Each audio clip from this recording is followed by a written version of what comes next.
Hello everyone, स्वागत करती हूँ आप सभी का आज के इस इम्पोर्टेंट सेशन में। आज हम लोग डिस्कस करने वाले हैं 20 क्वेश्चंस को।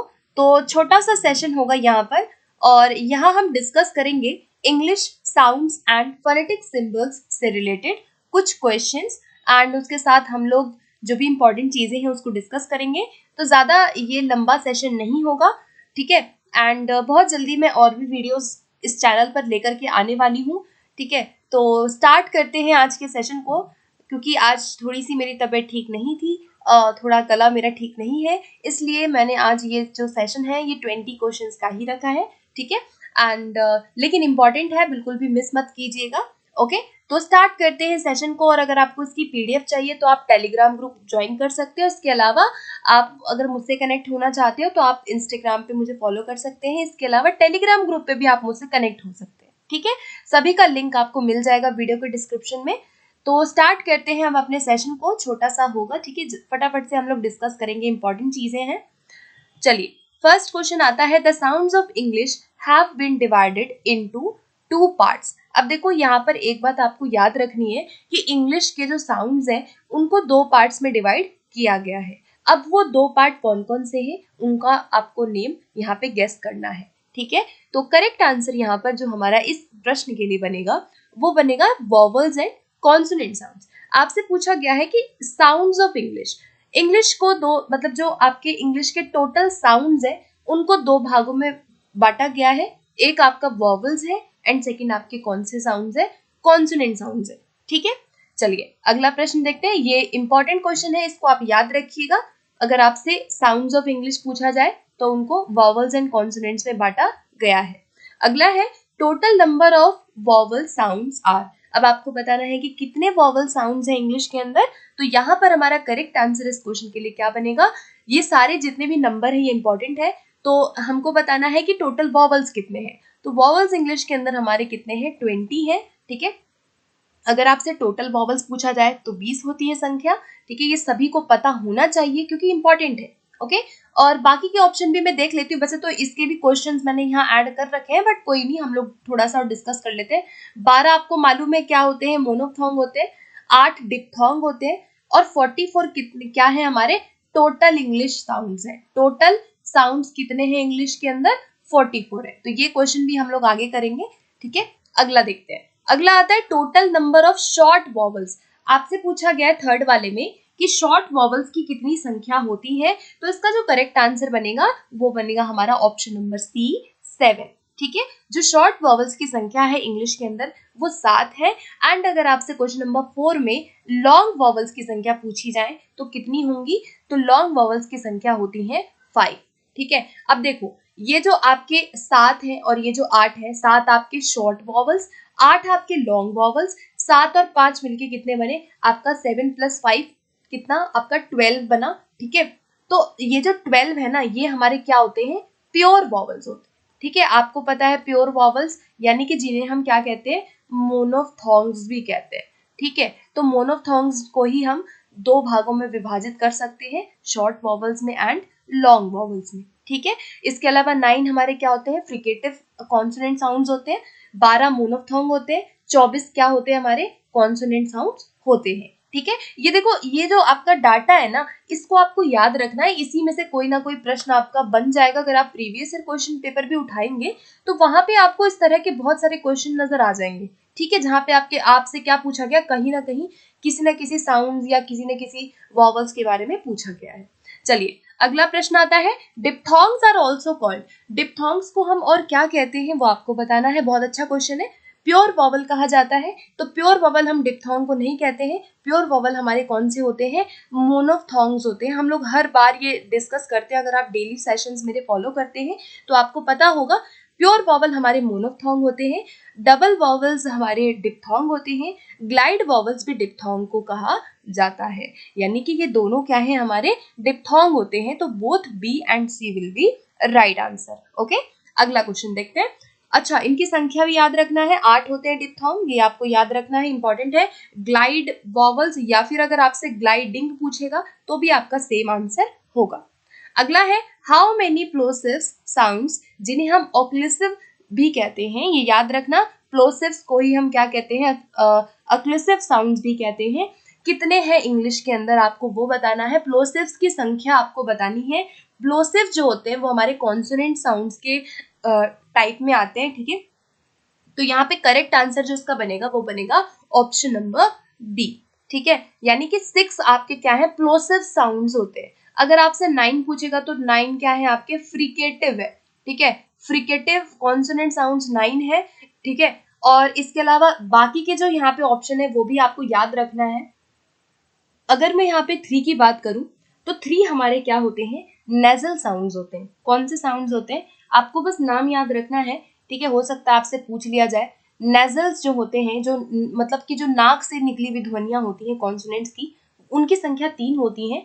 और इसमें 3 आते हैं आपके एन, एक होता है आपका एम, ठीक है, ऐसे, एंड एक आपका ये एन और इस तरह से जो होता है न और ग वाला साउंड। ये 3 आपके क्या है, नेजल्स हैं, ठीक है। और जो 2 होते हैं हमारे वो एफ्रिकेट्स होते हैं। क्या होते हैं, एफ्रिकेट आपके कॉन्सोनेंट्स होते हैं। एफ्रिकेट कितने हैं, 2 हैं। कौन कौन से, एक आपका टी और इस तरह से होता है ये, और एक आपका डी और ये होता है, ठीक है। ये 2 आपके क्या है, एफ्रिकेट्स हैं। मतलब ये आपका चा और जा की ध्वनि है, ठीक है। नेजल्स आपको पता चल गए, 3 हमारे नेजल्स होते हैं, 2 हमारे एफ्रिकेट साउंड्स हैं, और 6 हमारे प्लोसिव्स होते हैं, ठीक है। एंड 9 क्या होते हैं, हमारे फ्रिकेटिव होते हैं। नेम आपको याद रखना है, नंबर आपको याद रखना है कि कौन सा कितने कितने कौन से साउंड्स होते हैं कॉन्सोनेंट्स एंड वोवेल्स दोनों में, ठीक है।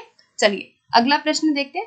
How many voiced consonants sounds are there in English. अब आपको बताना है कि वॉइस्ड कॉन्सोनेंट साउंड्स कितने हैं इंग्लिश के अंदर। बहुत अच्छा क्वेश्चन है। तो यहाँ पर आई होप आपने गेस कर लिया होगा इसका राइट आंसर। करेक्ट आंसर इसका हमारा बनेगा ऑप्शन नंबर बी, 15।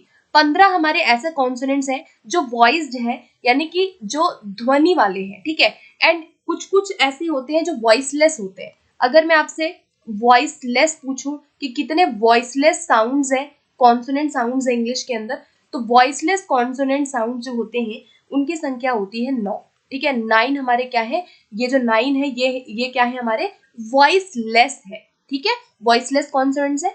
वॉइस्ड अगर आपसे पूछेगा तो 15 है, ठीक है। 24 हमारे टोटल कॉन्सोनेंट्स होते हैं, और 12 हमारे क्या है, प्योर वॉवल्स होते हैं, ठीक है, जिन्हें मोनोफ्थोन कहते हैं। अगला देखते हैं, identify the word in which the end sound is different from the other words. अब यहाँ पे बताना है कि कौन सा ऐसा वर्ड है जिसका एंड साउंड डिफरेंट है बाकियों से। तो एक बार हम इसको देखो, इसका तरीका सिर्फ यही है कि आपको उसको पढ़ना है, बेसिक अंडरस्टैंडिंग लगानी है, ठीक है। अब देखो, पहला है कंसेप्ट, दूसरा है आपका परसेप्ट, थर्ड है आपका सेक्ट, और 4 है आपका कंसीट। तो जब मैंने लास्ट का वर्ड बोला, जो लास्ट वाला मैंने वर्ड बोला है, उसका जो साउंड है वो हमें एंड का जो है वो डिफरेंट लग रहा है, ठीक है। कंसेप्ट, परसेप्ट, आपका सेक्ट, ये एक साउंड को दिखा रहा है, लेकिन कंसीट में ई का थोड़ा सा साउंड आ जा रहा है, इसीलिए ये हमारा करेक्ट आंसर बनेगा। इसकी जो हमारी जो साउंड है, जो प्रोनाउंसिएशन है, एंड साउंड जो है वो डिफरेंट है। ओके, अगला देखते हैं। नेक्स्ट क्वेश्चन आता है, which of the following contains the words beginning with the same consonant sound. अब यहाँ बताना है कि कौन से ऐसे वर्ड्स हैं जो सेम कॉन्सोनेंट साउंड से शुरू होते हैं। अब आपको सेम कॉन्सोनेंट साउंड वाले वर्ड पहचानने हैं, ठीक है।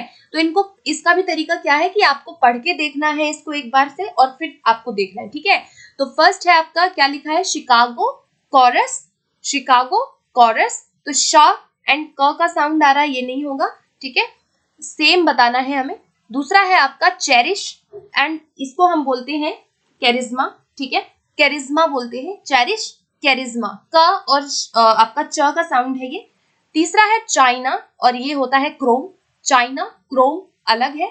लास्ट वाला है चेक चेन, चेक चेन। तो च दोनों में आया, यानी कि हमारा डी वाला करेक्ट हो जाएगा। इसी तरह से आपको क्या करना है कि ये जो वर्ड्स हैं इनको आपको बोल के देखना है, तो आप इजिली इनको समझ जाएंगे, ठीक है। चलिए अगला देखते हैं, which of the following contains the same vowel sound. Same vowel sound वाले वर्ड कौन से हैं। बहुत ही इजी क्वेश्चन है, और ये दोनों के दोनों प्रश्न जो है ये रीट एग्जाम में पूछे जा चुके हैं, ठीक है। तो देख लो आप क्वेश्चन का लेवल क्या है। यहाँ पे बहुत आसान है ये, इसको आपको देखना है। सेम जो जिसकी साउंड हो, ठीक है। फर्स्ट है आपका हुक, ब्रुक, लक, तो ये अलग है। कैट बैट मैट, तो हमें बी वाला ही हमको सही लग रहा है, ठीक है। कैट बैट मैट में सेम वॉवल साउंड हमारे है, ठीक है। अगला देखते हैं नेक्स्ट क्वेश्चन। नेक्स्ट आता है identify the word in which the end sound is different from the other words. आपको बताना है कि किसका साउंड, एंड साउंड जो है वो अदर शब्दों से डिफरेंट है। तो बोल के इसको भी देखेंगे हम, ठीक है। स्लीप, रीप, टीच, डीप, तो प की ध्वनि आ रही है तीनों में, लेकिन जो टीच है उसमें च की ध्वनि है, तो यानी कि सी वाला हमारा करेक्ट आंसर यहाँ हो जाएगा। अगला प्रश्न है फोनेटिक सिंबल्स आर।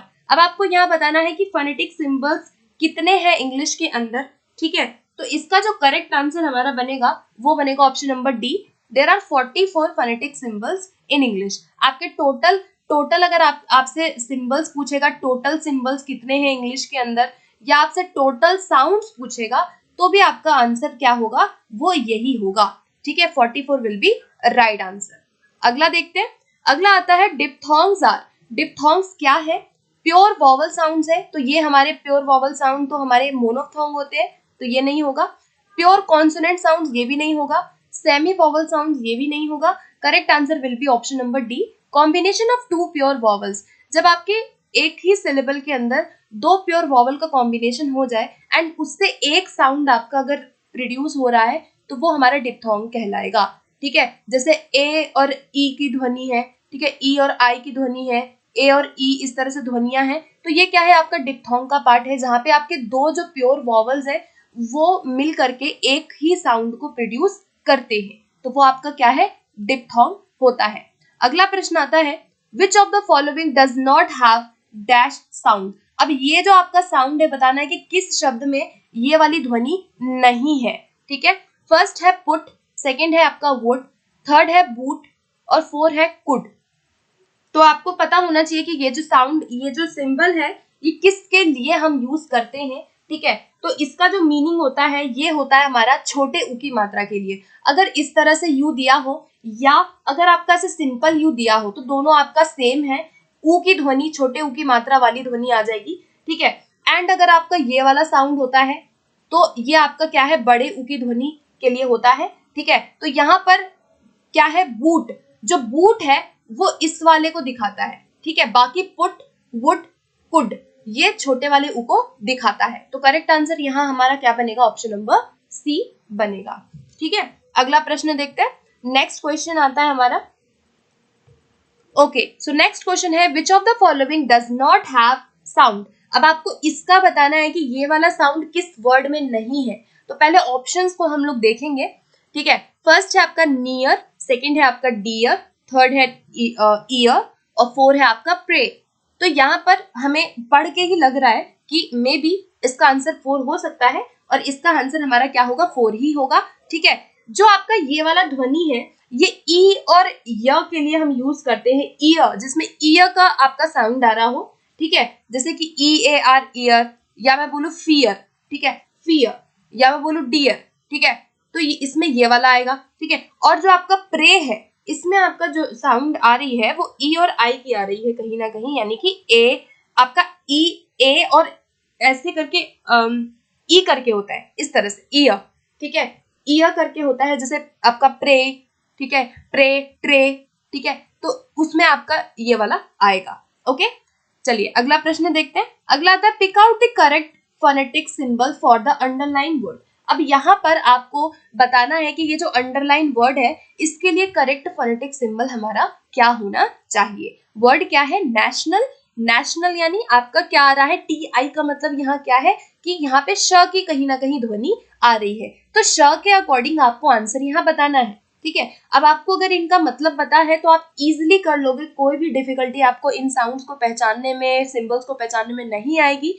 तो करेक्ट आंसर देखो इसका हमारा क्या बनेगा, हमारा बनेगा ऑप्शन नंबर ए। ये जो हमारी ध्वनि होती है, ये श के लिए यूज की जाती है, जहाँ पे श की ध्वनि आ रही हो वहां पे ये होता है, और अगर आपका स की इसकी ध्वनि आ रही है तो आपका एस होता है, सिंपल, ठीक है। और ये जो आपका टी और ऐसे करके है, ये च की ध्वनि होती है कहीं ना कहीं, जैसे हम अगर किसी वर्ड में मैं यूज करूँ चिक, या मैं यूज करूँ आपका चेयर, या मैं यूज करूँ चर्च, तो च की ध्वनि है, ठीक है। ये आपका ए और आई वाला है, ठीक है, ये आपका आई का होता है, आ और ई का, ठीक है, आई, आई जिसमें आई का साउंड आए जैसे कि मैं बोलूँ काइट या मैं बोलूँ बाइट, ठीक है, तो यहाँ पे ये वाला आ जाएगा, ठीक है, नाइट, इस तरह से। और ये जो हमारा लास्ट वाला है, ये द की ध्वनि होती है। जैसे मैं बोलूँ दिस, तो दिस में जो ये टीएच है वो द को रिप्रेजेंट कर रहा है। तो ये सारे सिंबल्स आपको याद रखने हैं।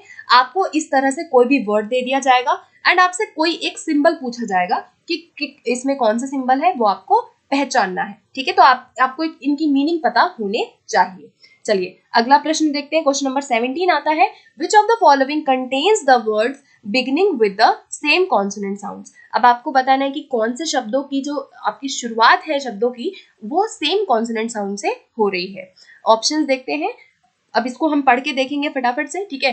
चार, choice, church, chemistry, cheap, keep, ship, cheap. तो हमें बताना है कि वर्ड्स जो सेम कॉन्सोनेंट साउंड को दिखा रहा है, तो हमारा फर्स्ट वाला option will be right answer. यहाँ पे चार चॉइस, च और च की ध्वनि दोनों में आ रही है, बाकी जो है वो डिफरेंट है। तो इसको सबसे अच्छा तरीका है कि आप इसको बोल के देखिए, ठीक है। इजिली आप इन क्वेश्चन को कर लेंगे, चाहे वॉवल्स का आए चाहे कॉन्सोनेंट्स का आए, ठीक है। चलिए लास्ट क्वेश्चन 18 क्वेश्चन देखते हैं। Which of the following contains the same vowel sound. अब आपको बताना है कि सेम वॉवल साउंड वाले कौन से वर्ड है। ये भी बहुत आसान है और इसको भी पढ़ के देखेंगे हम लोग फटाफट से, ठीक है। किड, डीट, टाइट, तो ये बिल्कुल ही अलग है। तो तीनों की जो ध्वनियां है साउंड की, जो आपका स्वर है वो अलग है। किड, किड में आई का है, बीट, ई और टाइट बिल्कुल अलग है, ठीक है। दूसरा है डीप, कीप, स्वीप। थर्ड है आपका फाइंड, सीट, गाइड, तो ये तो बिल्कुल नहीं है। फीड, फाइन, मीन, ये भी नहीं है। तो हमारा ऑप्शन नंबर बी इसका करेक्ट हो जाएगा, ठीक है। आसान था कि deep, keep, sweep, same sound आ रहा है बोलने पे, आपका ध्वनि सेम है, तो आपका आंसर भी वही हो जाएगा। ओके, चलिए ये दोनों क्वेश्चन आपके रीड में पूछे गए हैं, इसलिए इसको मैंने ऐड किया है। तो कुछ क्वेश्चन आपके इस तरह से भी पूछे जाएंगे जिनमें आप मार्क्स इजिली ला सकते हो, ठीक है। तो टेंशन बिल्कुल भी नहीं लेनी है।